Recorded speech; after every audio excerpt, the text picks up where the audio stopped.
Integral. Para você que está pensando em investir, a Integral apresenta seus empreendimentos. Edifício Lombardia e Edifício Avenida, os dois na Avenida Afonso Pena. E com toda a estrutura que você espera para viver bem. Piscina, salão de festas, elevador, box de garagem e muito mais. Acompanhe tudo pelas nossas redes sociais ou pelo site integral-rs.com.br ou ligue 3358-9999. Integral Construções de Responsabilidade.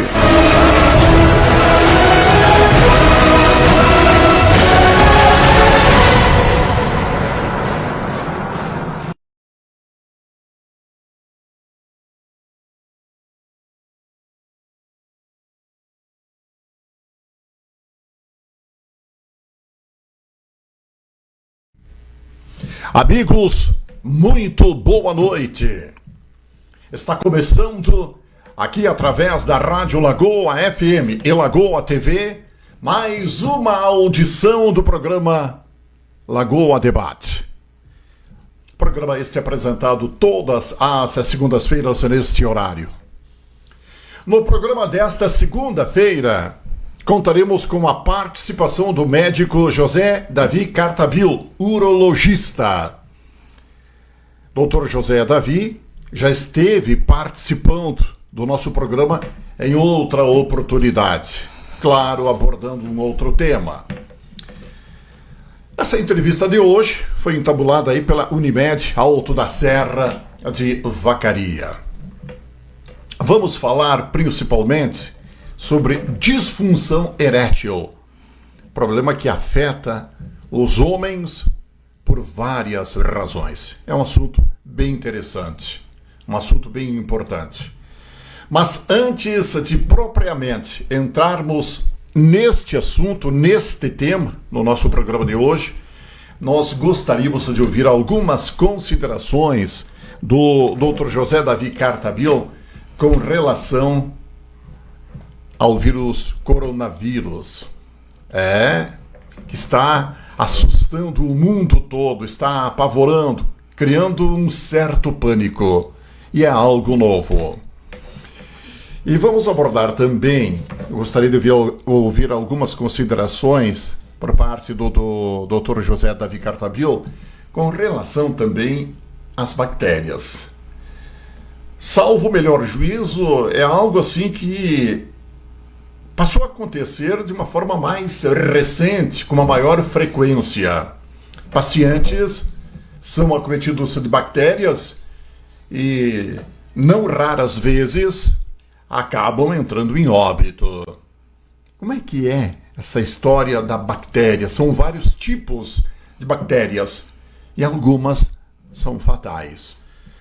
Doutor José Davi Cartabil, o nosso boa noite, o nosso muito obrigado, no sentido de participar aqui do programa Lagoa Debate, para transmitir informações importantes, esclarecimentos, orientações aos nossos ouvintes e aos nossos telespectadores. Boa noite. Boa noite, Ademar. Muito obrigado pelo convite. É um prazer sempre vir aqui conversar contigo e falar alguma coisa dos assuntos aí atuais da medicina. E o coronavírus é um assunto muito em voga atualmente. É um assunto novo. Que deixa muita ansiedade para nós, inclusive no meio médico. Exatamente. Eu não é minha especialidade, mas eu leio bastante do vírus e tenho aqui, talvez eu consiga contribuir com algumas coisas aí do coronavírus. Até porque quase ninguém ainda tem uma ideia exata, uma noção exata do que vem a ser o coronavírus, a origem, etc. Isso aí, o coronavírus são uma classe de vírus que a gente já diagnosticou desde a década de 60 e teve dois grandes episódios nos últimos anos, que foi a SARS em 2012, 2002 e 2005, uma febre lá da Arábia Saudita que apresentou, que na realidade é uma gripe mais forte. E em alguns pacientes que têm alguma debilidade, que são diabéticos, gestantes, crianças, baixa imunidade, idosos, ela pode provocar uma pneumonia e causar uma infecção grave e não tem um tratamento específico, né? Não existe uma vacina. Eles atualmente têm 350 mortos no mundo até hoje em 10 mil, em torno de 10, 12 mil casos diagnosticados. Então a mortalidade está em torno de 2%. Não é um vírus muito agressivo, mas ele pode, se ele se espalhar, não tem muita coisa para a gente fazer, a não ser tratamentos sintomáticos e vai sobrecarregar muito o sistema de saúde nosso. Como é que é esse tratamento sintomático? Basicamente é tratar da febre, das complicações, isolar o paciente que tenha comprovado o coronavírus. Então, são isolados. Só que nós precisamos de muita estrutura para isso. O governo federal está anunciando que vai contratar 1.000 leitos de CTIs. Para você ter uma ideia, qual é que é a dimensão da doença se ela for implantada no governo no Brasil, que entrar. Se as estimativas de propagação que o vírus está hoje na China e nos outros países, ele vai chegar no Brasil. O foco principal no momento é a China. Na China. A cidade, um estado lá que eu não lembro, que é a cidade de Wuhan, lá que está num estado, então, em torno de 60 milhões de pessoas estão isoladas, estão em quarentena. Estão começando a sair da quarentena nesses últimos dias. Mas como é que funciona esse isolamento, Dr. José Davi? Na China, cada país eles recomendam umas determinações da Organização Mundial de Saúde, que o paciente fique em casa, não fique em contato com outro doente, e se tiver doença ele não transmite para outras pessoas. Evitar também aglomerações. Por exemplo, o que você recomenda se o vírus chegar aqui no país? É diminuir o contato com um doente, com lugares fechados, cuidado com a secreção. Aqui uma coisa muito comum, o chimarrão não deveria ser tomado, cada um deveria ter a sua cuia. Lavar as mãos. Hoje nós tomamos muito mais banho do que lavamos as mãos, então isso é um problema sério nosso. Lavar a mão, ter álcool gel, essas medidas gerais que foram implantadas com a H1N1 e com a SARS em 2002. Só que o H1N1 é um outro tipo de vírus. Essa nós temos a vacina. E eu vejo muita resistência da população em tomar vacina, que nós temos do H1N1, é distribuída para pacientes que tem algum problema, para criança, para gestante, e aí, aqui em Lagoa Vermelha, Sananduva, que eu conheço, sobra vacina para o público-alvo. O pessoal não está levando muito a sério do H1N1. E agora com o coronavírus nós não temos vacina ainda, não temos tratamento específico, não tem um antibiótico, porque é um vírus. Não tem uma forma preventiva. Preventiva é não disseminar a doença e não tentar espalhar ela, são as medidas gerais. Lavar a mão, cuidado com o espirro, não ficar em ambiente aglomerado, ambiente fechado. Se você teve contato com algum doente, você tem que ficar isolado. E esse isolamento é em torno de 14 dias. Porque o período de incubação ele pode ser antes de dar algum sintoma. Eles estabelecem de 14 a 20 dias, né? Mas parece que a Organização Mundial de Saúde fala em 2 semanas. O isolamento que você não transmite. Tem alguns casos de outros coronavírus que foram transmitidos por mais tempo, mesmo com o paciente já curado. O último coronavírus, que foi o SARS... Quer dizer, são diversos tipos de coronavírus. Vários. E tem uns que atacam mais o pulmão, tem uns que atacam o sistema digestivo, o outro o sistema hepático. Então, várias formas. Esse atual coronavírus que surgiu, que não se sabe como, pode ser por morcego, o da Arábia Saudita foi por dromedário. E lá na China a gente tem que... Por que o pessoal fica falando na China? Mas eles têm um hábito alimentar muito diferente do nosso, que é usar alimentos mais crus, abate um animal em casa, eles não consomem carne congelada, não tem carne inspecionada lá, aliás tem, mas é muito pouco. Então é tradicional deles. E procedem as informações, doutor José Davi, de que lá se consome carne de rato, carne de cachorro? Lá tem, não, é cultural deles, é uma forma que eles consomem, como a gente consome carne de boi, como de porco, de rato, aqui, eles consomem rato, eles consomem morcego, consomem pato, eles consomem rã, cobra, mas isso é tradicional deles. O grande problema deles é que às vezes o coronavírus, uma coisa que eu esqueci de falar, que o animal pode ser portador. Atualmente, o animal também pode ser portador? Se você não cozinhar bem a carne e conforme o método que você abate ele, você pode pegar do animal. O reservatório atual não está estabelecido. Se cogita que é morcego, pode ser rato, pode ser algum outro animal. Mas a gente não tem essa ideia até agora de qual animal foi que está o reservatório. E pode mudar, né? O problema do vírus com RNA, que é o coronavírus, ele tem uma mutação muito grande. Então ele pode mudar ele transmitiu para tal, por exemplo, para o morcego, mas dali a pouco ele mutou e vai para o porco, do porco vem para uma ave. Então é bem complicado esse vírus. E outra coisa, lá eles consomem muito ovo que não é cozido, é tradicional deles lá. Come ovo cru. Ovo cru. Então, medidas, eles não cozinham muito bem a carne em algumas regiões, mas isso é tradicional, é cultural. Talvez o governo com essas o governo chinês, que tem uma outra característica de enfrentar essas doenças com uma população de quase 1,5 bilhão, eles têm que ser bem radicais nisso aí. Talvez eles vão tentar mudar a população deles para não ter tanto vírus que está acontecendo nesses últimos anos. E essas epidemias vai ser do coronavírus, nós vamos ter daqui a uns tempos outro vírus. Sempre a Organização Mundial da Saúde está em alerta contra isso. Você chama a atenção essa situação. Eu nunca tinha ouvido falar em coronavírus. Aliás, imagino que a grande maioria da opinião pública também nunca tenha ouvido falar em coronavírus. A SARS, que teve em 2002, que teve 800, 900 mortos, que foi uma epidemia que teve no mundo, foi o do coronavírus. E teve na Arábia Saudita, e não lembro se foi 2012, que teve do camelo, do dromedário, que transmitiu o coronavírus. E o coronavírus é comum da gripe normal, de algumas gripes aí. Ele não é uma doença tão estranha. É uma gripe, só que uma gripe com um vírus que está mutando e está sendo muito mais agressivo do que os outros. Algumas pessoas chegaram até a comentar, pessoas leigas, assim como eu sou leigo, sou absolutamente leigo nesse assunto. Essas pessoas chegaram a comentar que, de repente, a origem dessa doença, agora coronavírus na China, poderia estar relacionada com o consumo de ratos, cachorros, morcegos, nada a ver.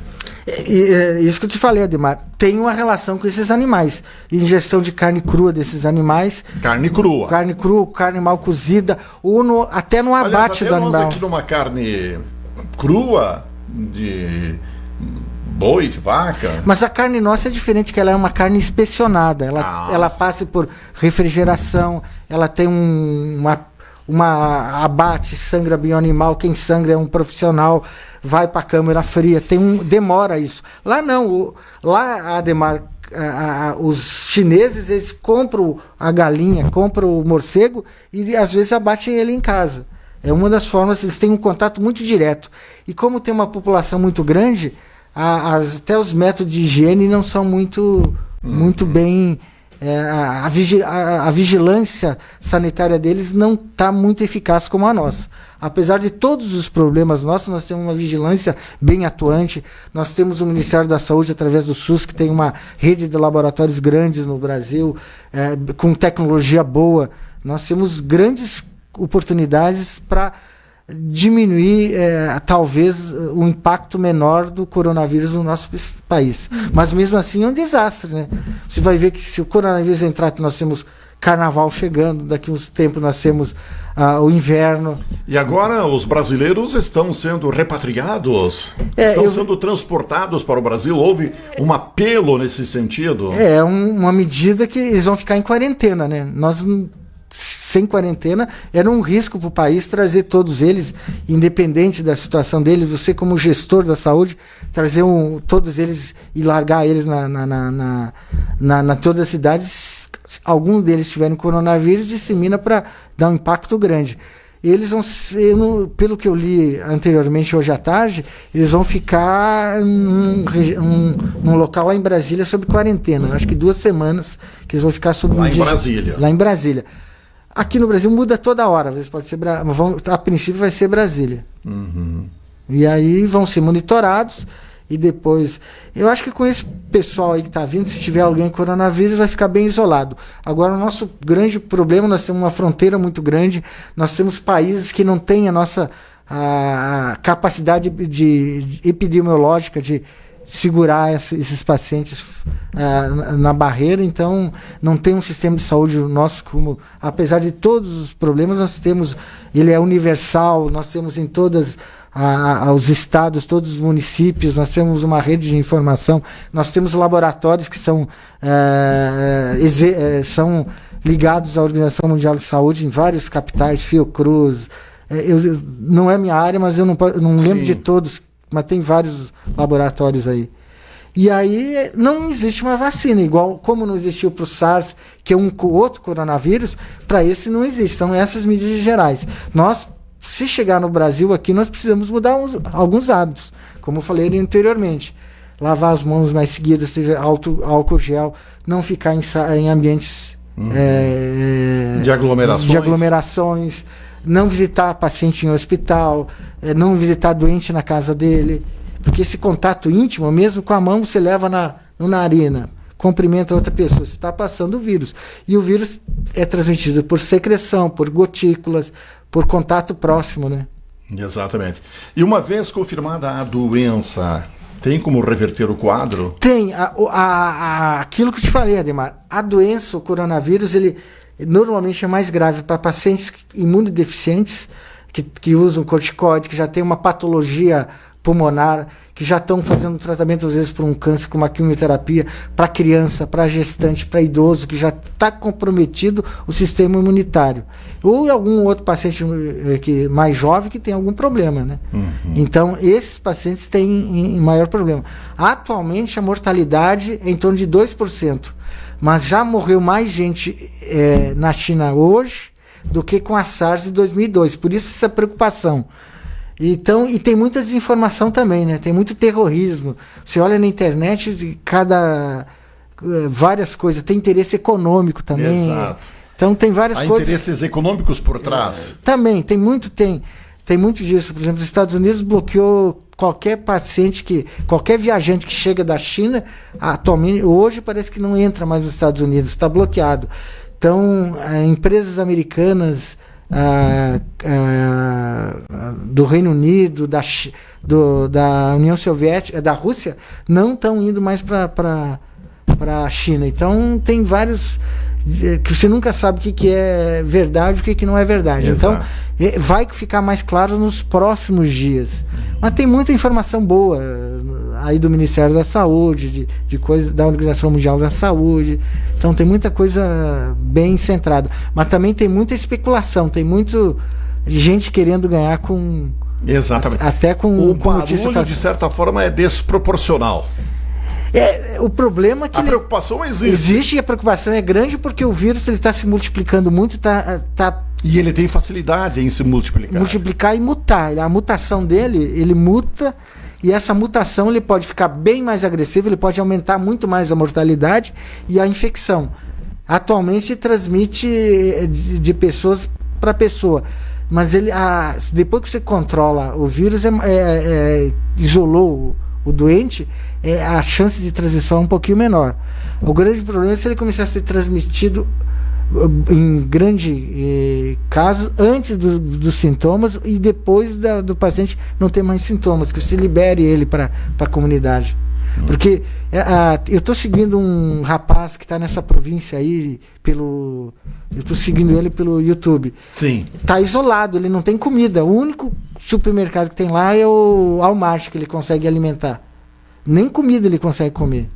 Comprar para alimentar, para fazer em casa. Ele tem que ir de manhã, de tarde, de noite no supermercado para comprar a refeição lá. E para você passar lá no supermercado, eles medem a sua temperatura. Tá com febre, não entra. Então, eu não sei se o governo brasileiro, até dessas pessoas que estão lá, se tiver algum coronavírus, irá vir para o país ou vai ficar lá. E eu acredito que o governo chinês não vai liberar eles para retornar para o país aqui, porque eles estão em quarentena. Não é porque o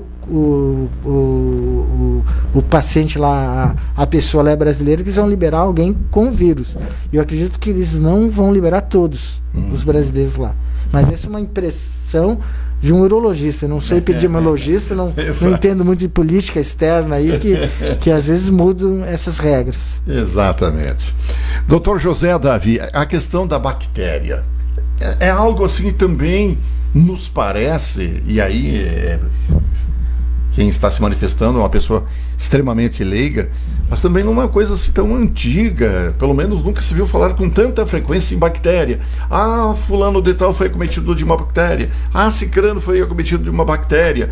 E são diversos tipos de bactérias, e algumas fatais. Em alguns casos não se consegue identificar a bactéria. Gostaria que o senhor nos falasse alguma coisa também sobre essa situação que, de alguma forma, preocupa. E isso acontece mais em hospitais, onde, claro, devido ao grande movimento de pacientes e tudo.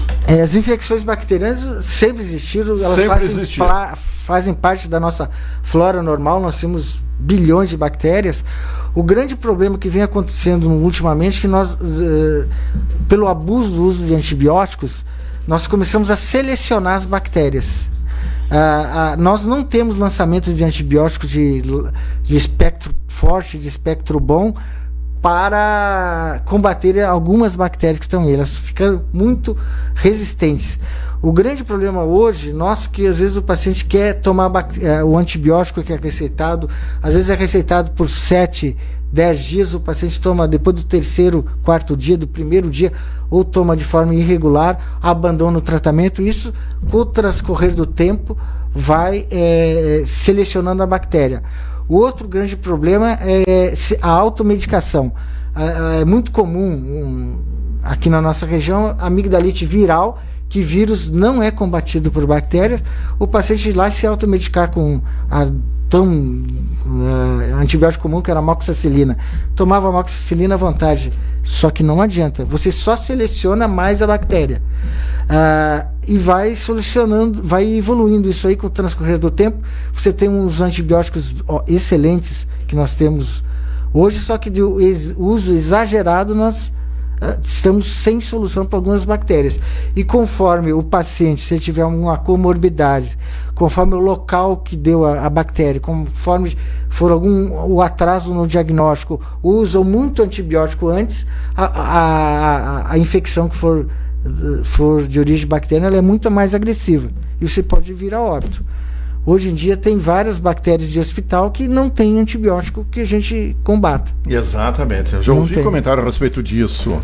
Então, isso é nós médicos, o grande problema é que nós também somos culpados. Nós, às vezes, não tentamos, às vezes pela corrida, pela pressão do paciente de querer resolver tudo naquela mesma hora, não querer voltar, não querer investigar, querer resolver, entre aspas, uma coisa, se dá um antibiótico, às vezes indevido, às vezes até porque o paciente pressiona isso para, mas fui lá, não tomou remédio, não recebi antibiótico. Mas às vezes é melhor ter um diagnóstico mais específico, com antibiograma, você saber o que a bactéria é sensível a tal antibiótico, para você dar o antibiótico específico. Além de dar um antibiótico específico, nós precisamos tratar o paciente por um determinado tempo, por dias, e ele não pode interromper o tratamento. Então isso vai gerando essa resistência bacteriana. E a tendência, Ademar, é só piorar. E nós vamos ter problema. A Organização Mundial da Saúde fala que para 2050 a maior causa de mortes no mundo, uma das maiores causas de morte vai ser por bacterianas. Bacterianas, isso aí. Por excesso de... Para ter uma ideia, eu tenho várias... A minha área, vou falar da minha área, que é infecção urinária cistite. Eu tenho pacientes mulheres principalmente, que têm cistite, começam a tomar antibiótico desde os 15, 16, 20 anos e tomam, mais antibióticos do que precisavam. Às vezes com medidas gerais de mudança de comportamento, tomar mais água, fazer cocô todo dia, fazer algumas medidas, perder peso, fazer alguma atividade, elas teriam uma menor chance de infecção. E hoje em dia, a Sociedade Brasileira de Urologia, a Sociedade Americana, falam para nós, urologistas, cada vez tratar menos as pacientes com infecção urinária. Então, tem muita paciente que tem continuando nesse exemplo, tem uma bactéria na urina. Nem toda bactéria a gente precisa tratar. Se a paciente está sintomática e só cresceu a bactéria, exceções são gestantes e pacientes que vão fazer procedimento urológico. A gente não precisa tratar. Paciente que usa sonda, tem sempre infecção, não precisa tratar com antibiótico, porque dar o antibiótico e causar a resistência. Porque se eu tratar o paciente muito tempo antes que ele está com uma sonda, quando essa bactéria dá algum sintoma clínico, com febre alta, com sintoma sistêmico, nós não vamos ter antibiótico para tratar esse paciente. Então é bem complexo. Às vezes você é obrigado a dar um antibiótico porque os familiares pressionam, o paciente pressiona, às vezes o outro colega médico também pressiona para você prescrever um medicamento. Mas atualmente, quanto às determinações da Organização Mundial de Saúde, da Anvisa também, para a gente usar cada vez menos antibiótico. Isso é uma coisa que a gente precisa mudar. Para ter uma ideia, hoje o ciprofloxacin, que é um excelente antibiótico que a gente usa para infecções graves do trato urinário renal e próstata, e infecção urinária na mulher, ele está tendo 20, 30% de resistência bacteriana. E o maior uso da ciprofloxacina no mundo e no Brasil não é para nós humanos. Está na ração animal, para porcos, para frango, para gado, para boi. Então, é usado a automedicação também quem cuida de gado é exagerado. Às vezes uma infecção viral de uma vaca, de um boi, o dono do fazendeiro vai lá, compra e aplica no boi, no animal que não precisava, que não era preciso. Ou o veterinário receita por 7 dias ou 10 dias, o fazendeiro, para economizar, dá 3. Isso gera uma resistência bacteriana lá no animal. E indiretamente isso vai ocasionar a bactéria para nós, vai dar uma resistência bacteriana a mais esses antibióticos. Então é um ciclo. Isso, para mudar, tem que mudar culturalmente. Uhum. Problema de cultura. Cultura nossa. Isso. Tanto profissional como de quem está tratando, em relação até a essas culturas essas culturas de gado, de porco, de aves. Uhum. Lá na China eu estava vendo que já deu uma nova H1N1 agora. Então, um outro H1N1, é um H6N3 de novo. Uma gripe e outra gripe aviária também lá de novo. Mas isso é cíclico. Cíclico. Doutor José Davi, um terceiro assunto que vamos abordar agora é da sua área. Especificamente da sua área, o senhor que é urologista. Disfunção erétil. Causas, sintomas, prevenção e tratamentos. A disfunção erétil é uma doença muito comum, Ademar. Começa a atingir os homens a partir de 40, 50 anos. A capacidade, a definição, a disfunção erétil e impotência é a capacidade do homem manter uma ereção satisfatória para ocorrer a penetração. Ela, como te falei, começa a partir, quanto mais velho o homem, teoricamente, mais chance de ter disfunção. E tem algumas patologias que são associadas, como diabetes, hipertensão, tabagismo, obesidade, a colesterol alto, HDL baixo, que seria a síndrome metabólica. A doença uma série de fatores. Fatores, é uma síndrome que uma das causas vai evoluir para a síndrome metabólica. A síndrome metabólica vai evoluir para disfunção erétil. Então é um conjunto de coisas que é do homem moderno, da nossa cultura moderna. Sedentarismo, obesidade, má alimentação, excesso de açúcar, aumento da circunferência abdominal. Então isso tudo faz com que ocasione a disfunção. Hoje em dia, felizmente, nós temos alguns tratamentos para fazer. Também nós temos associado a isso a andropausa, a deficiência androgênica do envelhecimento masculino, que é a diminuição da testosterona. Isso causa que, associado a tudo isso, vai levar a uma disfunção. Temos como tratar? Temos como tratar. Hoje tem medicação e as medicações são muito seguras. Tem que mudar o estilo de vida também, porque não adianta só tratar se você não mudar o estilo de vida.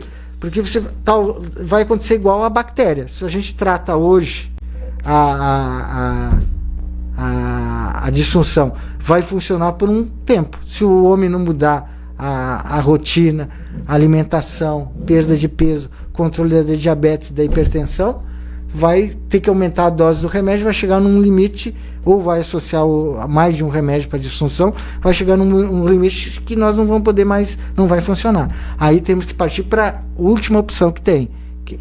Antes da última opção, nós temos como, que eu tinha esquecido, a injeção intracavernosa, que é injetar uma medicação dentro do pênis, mas é pouco aceitável aqui no estado, aqui na região. E a última opção... É algo dolorido? É um pouco desconfortável, mas não é muito desconfortável. E a outra opção é a prótese peniana, que é um procedimento cirúrgico, que vai... Pouco usado esse procedimento. Prótese? Da prótese não, Ademar, a gente, para pacientes que queiram, que tenham algum problema de disfunção erétil grave, é usado, tem uma boa indicação. Se o paciente depende do risco cirúrgico dele, se ele for um paciente que aguente caminhar, passou no risco cardiológico e o cardiologista liberou para uma cirurgia que vai precisar de uma raquianestesia, está liberado para fazer o procedimento. É um procedimento com poucos... É importante, o senhor até salientou, ter atividade física regular, evitar consumo de álcool, tabaco e drogas ilícitas, né? Alimentar-se de forma regrada e saudável são chaves para a prevenção. Aqui entra o aspecto preventivo. Isso aí são fatores para a síndrome metabólica. A síndrome metabólica é uma síndrome que é uma epidemia nossa atualmente nos países ocidentais. Acredita que se hoje 60% dos homens acima de 50 anos têm a síndrome metabólica. E essa síndrome metabólica é um fator para infarto, doença cerebrovascular, para diabetes. Então é um problema sério. E a disfunção erétil, Ademar, é um marcador de alguma coisa está errado no organismo do homem. Alguns estudos falam que pode ser um sinal de doença crônica? De doença aterosclerótica, ela é um marcador. A disfunção erétil, quando o homem apresenta, ela é um fator de que se o homem não mudar, não investigar e não não tratar os fatores, é um fator de infarto do miocárdio. 5 anos antes do homem ter um infarto, alguns trabalhos falam que ele começa com disfunção erétil. Então é muito importante o homem, quando consultar com qualquer profissional, e principalmente com o urologista, falar que ele tem disfunção erétil. Que essa é uma queixa que a gente investiga muito mais. A gente vai fazer a parte laboratorial endócrina da glicose, da colesterol, do HDL, a gente vai ver da função hormonal, principalmente da testosterona. Então é um conjunto de coisas que o homem tem que fazer para tentar mudar a evolução natural, se ele não fizer essa mudança que vai evoluir para um infarto, para uma doença coronariana, para um AVC. Então é importante fazer as mudanças. Não adianta só consultar e tomar o remedinho para disfunção erétil. Tem que mudar o estilo de vida. Um aspecto bem importante, né? Eu até desconhecia. Mudar, e normalmente o homem com disfunção erétil com síndrome metabólica, ele precisa de um acompanhamento com endocrinologista, às vezes com cardiologista também, com nutricionista, com personal. E se ele não tiver condições, tem como fazer uma atividade física diária, 30, 40 minutos, 3, 4 vezes por semana. E diminuir o álcool e o tabagismo. Né? Isso não tem. Que o álcool e o tabagismo, o Ademar, ele vai diminuir a qualidade de vida do homem e vai diminuir vai apresentar doenças no final. No caso, o consumo de álcool, que seja assim de forma regular, é assim ou pode ser esporádico? Tem que ser, o grande problema de você tomar todo dia é que não tem um limite seguro. Mas tem trabalho, apareceu lá um estudo lá que é uma cerveja, outro vai 2, mas depende de cada organismo, Ademar. Então esse é o problema. Cada caso é um caso. Cada caso é um caso. E usa um dia, junto com a cerveja, ele vai comer ou vai ingerir alimentos mais gordurosos, vai às vezes fumar, vai estar num ambiente mais propício a usar droga, às vezes a usar. Então é complicado. Então não tem um limite seguro. Tem alguns estudos que falam que uma cálice de vinho, uma cerveja pode ser, mas isso é individual, nós não podemos generalizar a população toda. O ideal é tomar o mínimo possível. Exatamente. Nem sempre o fato de não conseguir ter uma ereção adequada se traduz em disfunção erétil. Porque pode ser ansiedade, mas o conceito de disfunção erétil... Problema psicológico. Mas esse não é orgânico. A gente diagnostica as duas disfunções eréteis, classifica, aliás, como disfunção erétil orgânica e psicológica. Mas não ter uma ereção é uma disfunção erétil. A gente classifica isso como disfunção. Agora, a intensidade de disfunção, se vai ser revertida ou não, se é psicológico ou não, só com um profissional que vai estabelecer. Exatamente. Não, se for de forma frequente, o ideal é consultar um médico urologista. Esporádica, assim, uma vez ou outra é normal. Às vezes ansiedade, às vezes estresse, às vezes pode acontecer uma disfunção, esse episódio esporádico. Eu recolhi alguns dados, sei lá se eles estão atualizados. Dr. José Davi, estima-se que 100 milhões de homens no mundo apresentem disfunção erétil, sendo esta a mais comum disfunção sexual encontrada nessa população após os 40 anos, conforme o senhor salientou. No Brasil, a prevalência se aproxima de 50% após os 40 anos, algo em torno de 16 milhões de homens. Estão atualizados ou não esses dados? Esses dados é muito difícil de falar, porque as pesquisas variam muito, porque o homem mente muito nas pesquisas. Sempre, às vezes, ele está melhor do que realmente ele está. Mas os dados são assustadores. Se você for pensar que 60% dos homens acima de 50 anos estão com disfunção, síndrome metabólica, e a síndrome metabólica é a maior causa de disfunção erétil, você pode ver que o número é bem grande. Então, eu acredito que seja até mais de 16 milhões. Seria até... Superaria esse número. Porque a tendência, a cada ano que for, subir esse grande número de homens que tenham. Agora, em números, eu não vou te estabelecer se é isso. Exatamente. Problemas circulatórios. O senhor já abordou mais ou menos isso aí, né? A ereção depende diretamente do fluxo de sangue para o pênis. Portanto, as alterações que dificultam a circulação adequada para essa região podem causar disfunção erétil. Temos como exemplo as doenças cardiovasculares, hipertensão, doença arterial coronariana, diabetes, colesterol elevado, tabagismo, cirurgias prévias na pelve e pessoas submetidas à radioterapia prévia. Aquilo que o senhor comentou anteriormente. Isso são fatores locais. Porque, por exemplo, a diabetes e o colesterol alto, elas diminuem a luz da microcirculação peniana. Se o homem fuma, aí ocorre uma contração dessa circulação que demora vários minutos e não vai deixar passar de sangue.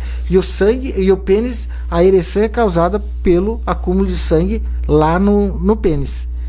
Essas drogas, como o Viagra, o Cialis, todas essas drogas para disfunção erétil, elas fazem uma vasodilatação peniana para o sangue ficar mais perto, mais tempo lá e ocasionar a ereção duradoura e satisfatória para o casal. Dr. José Davi, até 20% dos casos de disfunção erétil estão associados a problemas neurológicos. Alguns exemplos são doenças degenerativas, esclerose múltipla, doença de Parkinson, acidente vascular cerebral, tumores do sistema nervoso central e traumatismos. A outra causa, talvez mais frequente disso, é a diabetes, que ela dá uma neuropatia periférica. Quem é diabético tem problema de dormência nos membros inferiores. Essa neuropatia que dá nos membros inferiores acontece também no pênis. Então é muito frequente isso. A maior causa das neuropatias, das doenças de disfunção neurológica é por diabetes. E as outros fatores são isso que você citou aí. Sim. Dr. José Davi, pessoas que desde o nascimento ou mesmo por doenças adquiridas tenham alterações na anatomia peniana podem apresentar problemas na ereção e nas relações sexuais? Pode, tem várias síndromes aí, epispádia, a hipospádia nem tanto, a epispádia, a uretra está para cima, algumas malformações, são comuns essas malformações, não é tão raro acontecer.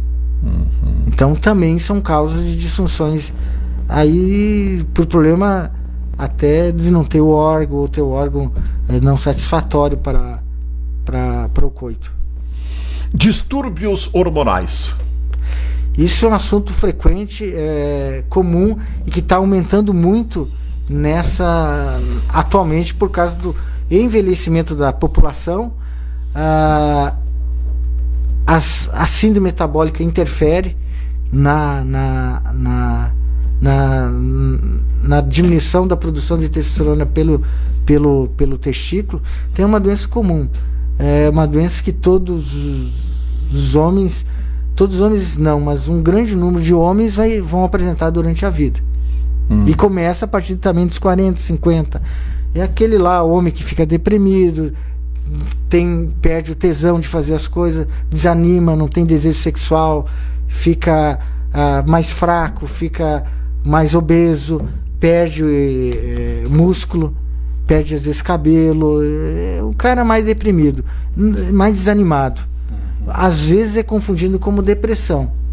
Mas que não chega a ser propriamente depressão. Não, porque a deficiência androgênica do envelhecimento masculino ou a andropausa, um dos sintomas é o homem ficar meio triste, né? Induzida por drogas. Inúmeros medicamentos podem causar problemas na ereção, como antihipertensivos, remédios para depressão, antipsicóticos e uso de drogas como álcool, heroína, cocaína, metadona, entre outras. Todos. Todos os remédios para hipertensão dão, em algum grau, dão uma disfunção erétil. Só que é melhor tratar a hipertensão, que dá mais disfunção erétil, do que não, porque o homem corre risco de vida se não tratar. Exatamente. Eu vejo que tem muitos homens que não gostam de tomar medicação para pressão, mas aí faz um ajuste. Normalmente os cardiologistas, para alguns pacientes, eles trocam a medicação, eles mudam a medicação até acertar um que dá menos disfunção. E tem alguns que, para certos homens, não dá problema nenhum. E a gente, nesses casos, não é porque o homem tem problema de hipertensão, que faz uso de medicação, que está contraindicado usar medicações para ereções. Nós podemos dar porque eles são seguros, não tem problema nenhum, não dá infarto, não dá nada. Pacientes que têm problema cardíaco muito grave, que tem contraindicações para a gente usar essas medicações. Alguns que usam nitratos, que é Isordil, a isosorbida, que colocam embaixo da língua, esse sim tem uma contraindicação relativa do uso desses medicamentos. Quando o paciente quer usar, porque quer e precisa, e o desejo dele é de usar, normalmente a gente pede a opinião do cardiologista, e o cardiologista às vezes suspende por algum tempo, não deixa o paciente usar essas duas medicações juntas, porque ele dá interação medicamentosa e dá uma hipotensão grave, e o paciente pode faltar oxigênio lá para o músculo cardíaco, ele sofreu reinfartar ou ter uma arritmia, alguma outra coisa. Mas se o paciente estiver muito bem controlado, muito bem supervisionado, pode ser usado a medicação. As questões psicológicas, problemas como ansiedade, depressão e estresse acabam afetando. Isso é muito comum. E afeta mais a população adulta jovem, gerando transtornos de ereção por diminuírem diretamente a libido. Isso é muito comum hoje. E aí, hoje o jovem, os homens, pelo empoderamento feminino das mulheres aí, ele fica muito inseguro na relação. Aí ele é cobrado pela sociedade, pelas mulheres. Então, talvez o maior problema hoje das disfunções eréteis das disfunções sexuais do homem não seja a disfunção erétil no jovem, mas a ejaculação precoce, que ele tem medo do desempenho, então ejacula muito rápido.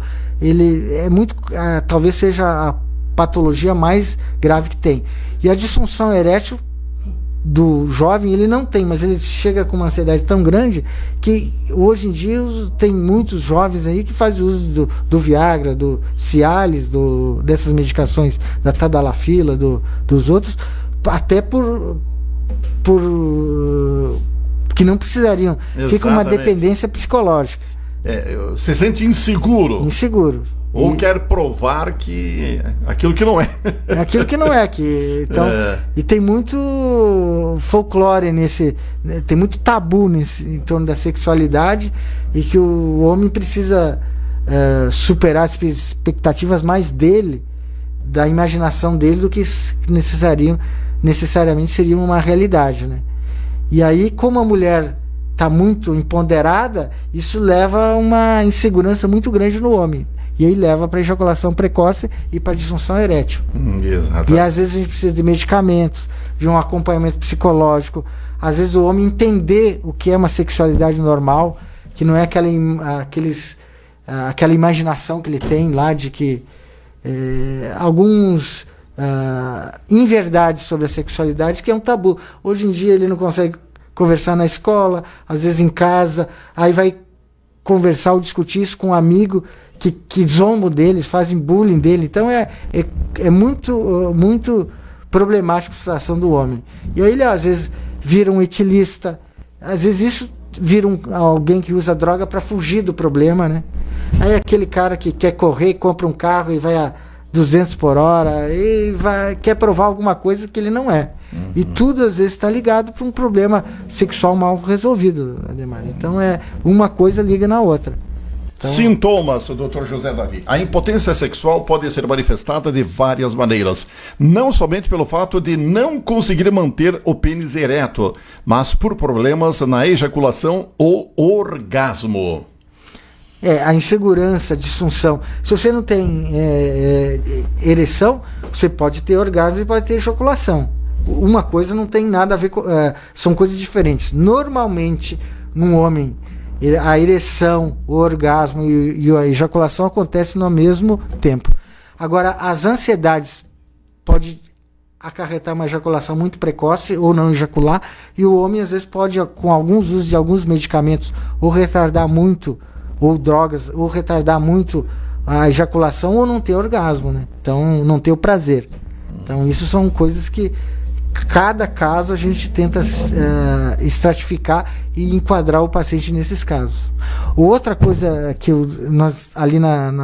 que eu esqueci de falar, Ademar, é do uso abusivo de anabolizantes. O anabolizantes as pessoas usam indiscriminadamente no nosso meio, trazem medicações do Paraguai ou de hormônio bioequivalentes, tudo é hormônio, e usam que não precisariam ser usados. Para andropausa tem um uso específico dos pacientes, a gente dosa a parte laboratorial do paciente, tem o sintoma clínico, e a gente trata o homem com hormônio. Os homens que não usam os hormônios, que o anabolizante, se automedicam, isso é um problema muito sério, vai repercutir muito na função hormonal dele, vai, às vezes, irreversível, na parte reprodutiva do homem, que ele vai ter problemas de fertilidade, e na problema de disfunção erétil. Tem muitos homens que usam anabolizantes que o testículo atrofia e o ciclo, o eixo hipotálamo da hipófise para o testículo acaba. E a gente não tem como reverter isso. Aí vai ter que usar remédio para o resto da vida, vai apresentar disfunção erétil, vai ser infértil e são homens jovens, né? Esse Exatamente. É o problema. Via de regra, são os jovens que usam anabolizantes, né? E aí gera um problema sério. Para outra coisa. Fortões, musculosos.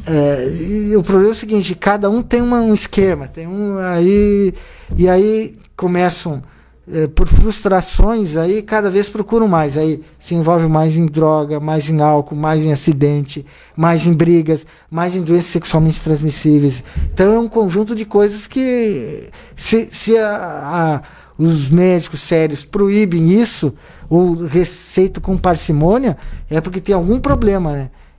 É muito estável, não tem um milagre.